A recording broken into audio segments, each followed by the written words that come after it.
America's leaders are not only struggling with the pandemic itself, but they're struggling with how to make it simply an issue of life and death, not left versus right, not Washington versus the southern states. Its pandemic response was once the envy of the world, not anymore. Meow, Huples cat. This video is going to use a lot of video footage from the United States of America, and I'm speaking out to my American subscribers here directly using your own media. There has to be a point in time where you actually look at the reality of the situation that you are now currently faced with and decide that you should or you should not be vaccinated. I'm not telling you not to be vaccinated, I'm not telling you to be vaccinated. What I'm saying is, unless you have a very specific medical condition that a sane doctor has diagnosed that says you can't be vaccinated, to not be vaccinated in August of 2021 is absolutely a clear failure of prepping. It's a clear failure of humanity, and it really speaks volumes just how much you have been manipulated and brainwashed into actively harming yourself for a political reason. Let's go to the great state of Missouri and hang out with some firefighters for a while. Yeah, Savannah, you really get a sense of how many people are impacted by the surges that we're seeing in these many communities. I mean, we often talk about hospitalizations and think of doctors and nurses, but it's firefighters who are usually the first people to encounter these patients before they officially become hospitalizations. So I want to show you a little bit of my time with the firefighters yesterday, and listen to what the fire chief told me, who last month he said we were about to witness a mass casualty event happening in slow motion. Well, listen to what he says now. Our community is still in crisis. This is still what I'd consider a mass casualty event because we continue to be overwhelmed and inundated with sick and sicker patients than we've seen before. So the scale, if you look at the COVID spikes, that's what it feels like. It's like riding that initial uphill on a roller coaster, except this one we're not sure where it's going to break and drop us down the other side. Just treating these patients who are so sick. They're helpers. They want to fix problems. It's what we do. And a lot of these patients we just can't fix. This department says they average about 14 cases, 14 calls a day that involve possible COVID symptoms. Now, Shaq, health officials say that where you are, Greene County, hospitalizations have increased by 54% in the last month. What are you learning about those hospitalized patients? I know that with this Delta variant, we're seeing different types of trends in who's hospitalized, who's getting extremely sick, who's dying. What are officials monitoring there in Greene County? Recently I've been dealing with comments on COVID videos that actually throw doubt on the whole thing. They want to know how many vaccinated people are in hospital and dying compared to unvaccinated. Like it makes a difference. Because it's like saying, and I used this analogy to Kitty this morning, it's like the fire chief of my area, who's an experienced fire chief, knocks on my door and says, "Huples, your bedroom's on fire." And I turn around and say, "Is it?" The unvaccinated are in a control group. They've put themselves voluntarily into a scientific experiment. So we have unvaccinated, partially vaccinated, fully vaccinated. And as the wave increases, we will see more and more hospitalizations and more deaths. That is to be expected. The root problem is that it's very clear to me and to a lot of people in healthcare that right now the unvaccinated group are the vast majority of people going to hospital, the vast majority of people who are sick enough to go to ICU, and most of the ICU patients are now dying again. This Delta Plus, which is the Lambda variant, is a real problem. Delta is a real problem. Vaccination is the only effective method of trying to avoid hospitalization, ICU admission, and death from the Delta variant. Well, they're saying that many of the patients are largely unvaccinated. As far as the average age of these patients, it may be younger than you think. It's 37 years old, and 93% of the patients that they see are unvaccinated. And then there was this one statistic that stuck out to me, that when a patient goes from just being hospitalized to ending up in the ICU, 51% of those patients who are COVID positive end up passing, end up losing their life because of this virus. That does not include the people who are still fighting this virus in the ICU, but you're talking about more than half of those patients dying once they hit the ICU. And Shaq, you mentioned mostly unvaccinated. How does Greene County compare to the rest of the country in terms of residents who've gotten the shot, and what's being done to get more people vaccinated there? Point you hear not only from firefighters, but from doctors and nurses. The population, the unvaccinated population here is much higher than the rest of the country. Just look at these statistics here. Here in Greene County, this is the county that holds Springfield, Missouri, only 42.6% of the population is fully vaccinated. If you compare that to the country at large, that's 58% fully vaccinated. You're hearing the push for folks to get vaccinated. I'll tell you, here at this firehouse and at firehouses across Springfield, they have opened up their firehouses to vaccination clinics. They know that they're trusted members of the community, so they're hoping that people come to them to get that vaccination. But it's clear that, at least at this point, not enough people are vaccinated to stop the surge that they've been experiencing for much of the past month. There's a lot of talk about personal accountability and personal responsibility, especially in the United States with their freedom-loving constitution and the rest of it. But I would put it to you that you actually have a moral obligation to try and break the fourth wave of the pandemic when it's killing and harming your friends and neighbours. It is, I think, clearly self-interested if you've chosen not to be vaccinated at this point, that you actually are taking a massive risk with your own health. And that might be fine, except it has massive ripple effects on the rest of the people who may be vaccinated, as we will see. I hear you. I see you. McFadden went to that town hall to tell people about her brother, Trey. He is still hospitalized today. He is immunocompromised and has a number of health issues. Last Monday, he got very sick, not related to COVID-19. Ashley thought he was about to die. She called 911.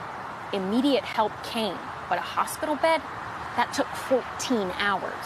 The paramedics got there, and basically the first thing they said was, well, we're gonna have to make some phone calls because all the hospitals in the area are diverting, and there's really nowhere we can take him right now. I mean, how many times have you had to call an ambulance before, and have you ever been told, we can't go? It's always been immediate. Ashley shared her family's story with her brother's permission because she wants people to know this could happen to them as well. That decisions an individual makes to get vaccinated or to refuse one, it has ripple effects. Her family, her brother, they are all fully vaccinated. Her brother needed care for a non-COVID related illness.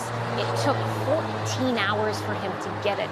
She is convinced that if vaccination rates were higher here, her brother would have gotten medical care a lot sooner. To be clear, she spoke out at a town hall where she was mocked for saying that the hospital beds are short. There's still people out there that keep telling me that I have lots of empty beds in the hospital I used to work at. We don't. Now, obviously, the more cases you have in unvaccinated people, the more people will get sick and the more people get hospitalised. And we're seeing this increasingly, unfortunately, in children. In New Orleans, where tonight, as the Delta variant packs hospitals, doctors are seeing a new type of patient. We're concerned because we're seeing some very sick kids. At Children's Hospital in New Orleans, Dr. Mark Klein says patients under 17 years old make up 1 in 5 new cases and are especially vulnerable since many don't qualify for the vaccine. 16-year-old Riley Bro did qualify. There's my girl. But her family held off.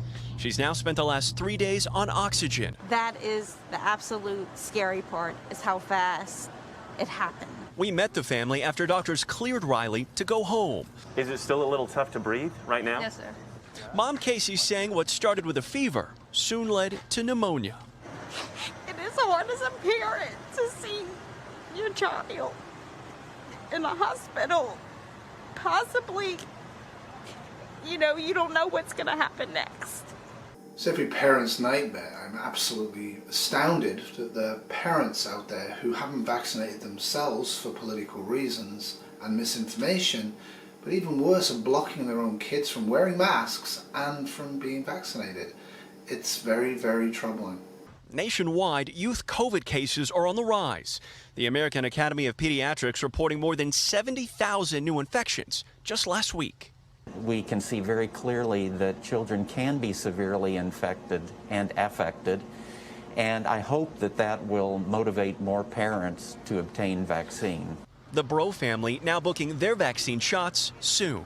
Seeing what she went through, I'm taking it. That was enough to change your mind? That was enough to change my mind. A lesson they hope others listen to. Some, of course, won't, and they probably shouldn't have children or pets. But one of the interesting things, the United Kingdom is seeing a huge surge in cases under the age of 36, between the 18-year-olds and the 35-year-olds. It's no surprise they're not really vaccinated as well as the rest of the population.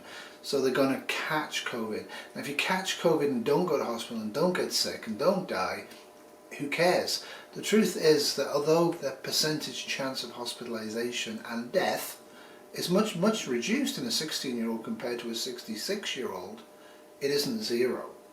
And it's certainly much higher than the percentage chance of getting a side effect from the vaccine. We've had billions of vaccines given. Let's hear from a doctor in Baton Rouge. And again, I can't emphasize this enough. Not all of the doctors, not all of the nurses are lying to you to pretend COVID is dangerous and that you do need the vaccine, and the vaccines essentially are as safe as they can be. We're not. What's going on is that you are collecting evidence that proves to you that your stance to be unvaccinated hasn't changed, and it's right to do so. And people getting very angry when reality is confronting them. Right now, Baton Rouge is, we're out of beds, and we've been out of beds for quite some time. So to give you a sense, we reached our peak number of patients since the pandemic began last Friday, and our community hospital just down the road from us, Baton Rouge General, also just a leader in number of COVID patients right now in the state, also reached their peak about that time. We talk daily because we try to make sure that we all have enough medications and enough breathing equipment for patients. And what we've run into the last several days is that we just don't have enough beds. And what we mean by that is people are starting to stack up in the ER. People are starting to stack up outside of the hospital waiting for a bed. We had a couple of patients who changed statuses today, meaning that they went from being a floor patient to an ICU patient, but we had no ICU bed to put them in. And so they remained on the floor with nursing care that is not appropriate for an ICU patient, but not having anybody else to be capable of taking care of that patient. So it is a day-to-day and hour-by-hour struggle. We currently are admitting one COVID patient per 45 minutes. And that's just, it's hard to keep up with. These patients require a lot of care. That's a pretty astounding statistic. Do you want to be a statistic? Well, don't get vaccinated. The bottom line here is that beds and capacity is always tight. So you can look for excuses like my hospital's full, ICU's full most weekends, and we're short of staff pretty much all the time because we don't pay and treat nurses well enough in Ontario. But the bottom line is in Ontario, when we had a surge, we moved patients all around the province daily. We would send 3 patients out, the next day we'd bring 5 patients in. We just kept balancing it. But the thing is, the longer you wait to emerge, the longer you're on a stretcher and not in a bed, the longer you're not getting professional care that specialises in your area, the more you are transported to get care, the greater is your chance of death. People die because of capacity issues all the time normally, and COVID certainly is making that far, far worse. Surging Delta variant, 120,000 new cases reported in just the past 24 hours. That's a 6-month high. But there is a vaccination milestone tonight. 50% of all Americans are now fully vaccinated. But scientists are watching another new strain, the Lambda variant. This map shows all the counties in the country. Every single state is reporting high or substantial community transmission. This is not, and never was, a blue versus red state issue. Anybody on the blue team or the red team that tried to tell you that, any YouTube creator that tried to tell you that, and there was a lot of people doing that, really deserve a good kicking. But half of all cases and hospitalizations are in just 7 states. All of them have low vaccination rates. Florida is one of them. 60% of its hospitals face critical staffing shortages. Memorial Healthcare System in Broward County suspending elective procedures to care for COVID patients. Sadly, we did that up here for a long, long time, and that will cause people to die. And with 48 million children still too young to be vaccinated, the battle over masking at school rages on. Anybody that tells you that masks are bad, anybody that tells you masks should not be used, anybody that tells you that masking in a public area is voluntary and your rights to decide whether you do or not, is deliberately misleading you This is an airborne pandemic. You shouldn't need a government official or a health official or even me to tell you to put the best available mask you have on at all times. And if you have children, why on earth would you like them to be exposed to COVID-19 disease? Because they're not wearing a mask. Masks prevent transmission. Not great, not perfectly, but they do. And the higher standard of mask, the closer you are to the N95, the much less likely you are to be infected. Tonight, 193 million people have received at least one dose. That's 68% of everyone 12 years and older.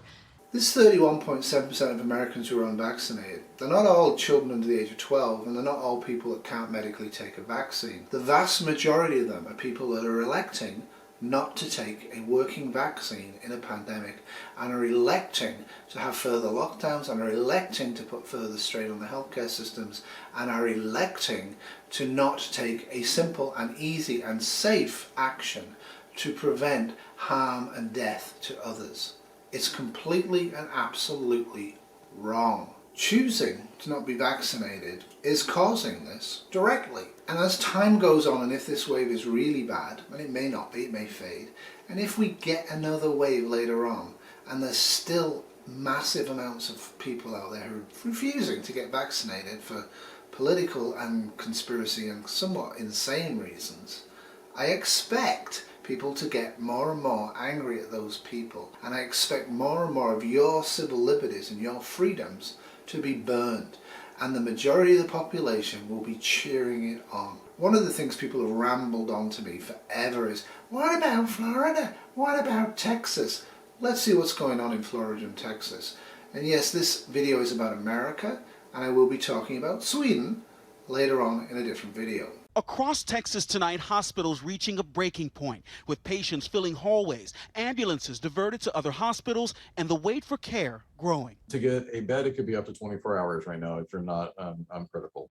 The president called out Texas by name yesterday, criticizing Governor Abbott's executive order that prevented schools and governments from imposing their own mandates. So how is the Lone Star State doing when it comes to COVID compared to the rest of the country? Let's dig into the numbers now. These are the new coronavirus cases for the United States. As you can see, there is a curve upward with Delta as it spreads through the country. Now, let's take a look at Texas. You can see there is a sharp upturn here. In fact, today, the state reported 15,558 new cases. We haven't seen case numbers that high since back in January. We'll keep tracking the numbers for you. Even with yet another COVID variant emerging, health experts stress the best way to stay safe is still masks and vaccinations. Epidemiologists have detected dozens of cases of the Delta Plus variant in the UK, India, South Korea, and the U.S. While scientists are still studying the variant, some experts believe it may be even more transmissible than the Delta variant. You know, so far we've been pretty lucky. Most of these mutations really haven't affected the immune response that we make against the virus. But, you know, more transmission means more cases, and none of our vaccines are 100%. Although scientists are closely watching this new Delta Plus variant, the original Delta variant is still currently the biggest concern, accounting for 93% of all new COVID cases in the U.S., according to the CDC. What the health expert, and he is an expert, much smarter on this stuff than I am, definitely probably more smart than you are, what he's saying is that the more cases there are, the more chance the virus has to mutate. And the more chance we have of a mutated virus appearing that the vaccines are ineffective against. And that would be an absolute calamity. So the more they're vaccinated, the less transmission. The less transmission, the more likely we are to get this finished faster, to get this over with. If you're not concerned about your own parents or your own children or your own self or other people's, you should be concerned about the economic effects of this. Let's get this over with. Let's really get out there and let's get vaccinated. And I just want to turn now to Georgia. We are experiencing exponential growth in COVID-19 numbers across nearly every category. This is the most rapid 2-week spread we've seen since the very beginning of the pandemic. That was a time there was no vaccine available. Here's a closer look at where things stand as of this evening. The state of COVID-19 in Georgia right now does not look good. The CDC puts nearly every county under a high transmission warning. Here's a closer look at the new cases. We're now averaging more than 5,000 new cases a day. That's the most we've seen since January during the worst of the winter surge. Our daily case average is now up 176% in just 2 weeks. Hospitalizations also nearly doubled during that time. The Georgia Department of Public Health says the Delta variant is to blame. This more contagious strain of the virus spreads as easily as the chickenpox. Also to blame, the White House reports Georgia ranks towards the bottom of states when it comes to getting people vaccinated, helping the variant thrive. Only 46% of those eligible in Georgia have had at least their first shot. As of today, deaths are the only data metric not yet soaring, but we know reporting on those numbers tends to lag behind about 4 to 6 weeks. The hope is that vaccines and advances in treatments help save more lives during this current surge. There's always hope for a miracle cure to come. What we do have is a pretty much miraculous vaccine that's available right now. So don't hold out for a magic tablet, will you? So what does independent television news in the United Kingdom make of all of this stuff going on in the United States? Of course they celebrated. The Milwaukee Bucks had just won the major basketball championship for the first time in 50 years. But 2 weeks on, at least 500 fans now have COVID. This night is now being seen both as a moment of sporting success and public health failure. I'm that little boy's hero. Right across America, there are rising rates and growing regrets. I was strongly against getting the vaccine just because we're a strong conservative family. But the viral videos of the unvaccinated tell only part of the story. Because one of the biggest outbreaks is in Florida, where the governor himself has opposed further lockdowns, becoming a vocal critic of President Biden. Why don't you do your job? Why don't you get this border secure? And until you do that, I don't want to hear a blip about COVID from you. Thank you.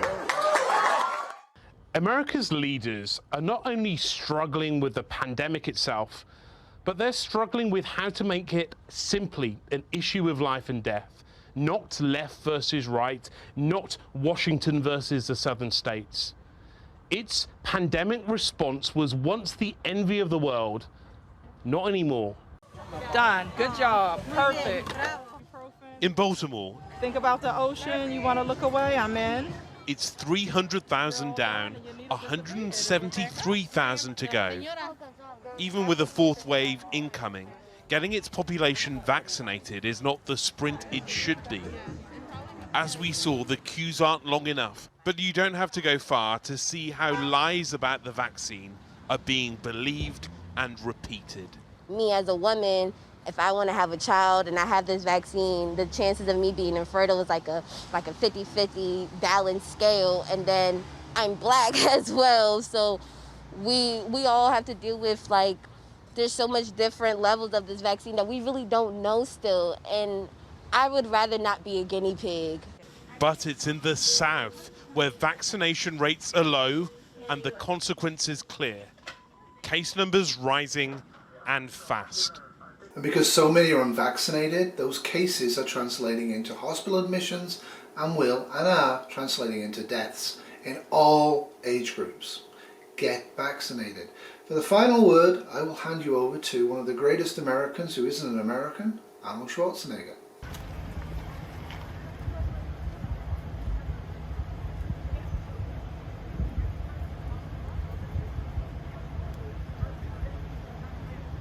Put that needle down. All done. Thank you. You're welcome. Congratulations. Thank you very much. Thank you. Thank you. Absolutely. All right, I just got my vaccine, and I will recommend it to anyone and everyone. Come with me if you want to live. Don't make the Terminator cross at you. Go and get vaccinated. Book an appointment, get it as soon as you can. It really is not something to be frightened of. It really isn't a global conspiracy of healthcare workers like me to control you and whatever you think it is. Not wearing a mask in an airborne pandemic is absolutely moronic. To tell people they cannot wear a mask if they want to is moronic. To say that the state or a local institution like a school or a church or a shopping mall can't mandate mask wearing if people want to use their services to protect their own staff is also moronic. Whose freedom are we talking about here? Whose freedom are we fighting for? Honestly, anything that can be done that's reasonable to prevent the transmission of COVID-19 from one human being to another is absolutely valid and worth doing. And I'm very, very concerned if America sticks to the 30%, and it's almost as high in Canada, we're not exempt. If it sticks that high, if it sticks above 20-25% just refuse to be vaccinated because of absolute stupidity, because there's no rational reason behind it, we're going to be faced with further lockdowns, further deaths, further sufferings, further economic problems. And this is going to lead to totalitarianism and the destruction of the freedoms that people who are refusing to be vaccinated think they're fighting for. They're not. What they're fighting for by refusing to be vaccinated is a totalitarian regime that's going to clamp down massively on their rights and everybody else's rights in order to try and cope with the massive economic ongoing destruction that a simple virus that's easy to fix by distancing, hand washing, wearing a mask and getting vaccinated really shouldn't have the power to do to us. Get vaccinated, please. If you like this video, give me a subscription. If you really loved it, give me a thumbs up. If you liked it marginally, give me a thumbs up because it helps with my self-esteem. If you didn't like it, give me a thumbs down. But say why in the comments below. I will not, of course, be, again, trying to get into explaining stuff. I was asked specifically, what's the vaccinated deaths compared to the unvaccinated deaths? No idea. Most people don't know. What I can tell you is that pretty much every single nurse, and there's 6 million of them on a Facebook site that I'm on, are saying the same thing. The vast majority of deaths are unvaccinated. What are you waiting for? The fire chiefs at your house banging on the door telling you your bedroom's on fire. Deal with it. A horny terrier production. This has been a Horny Terrier production 2021.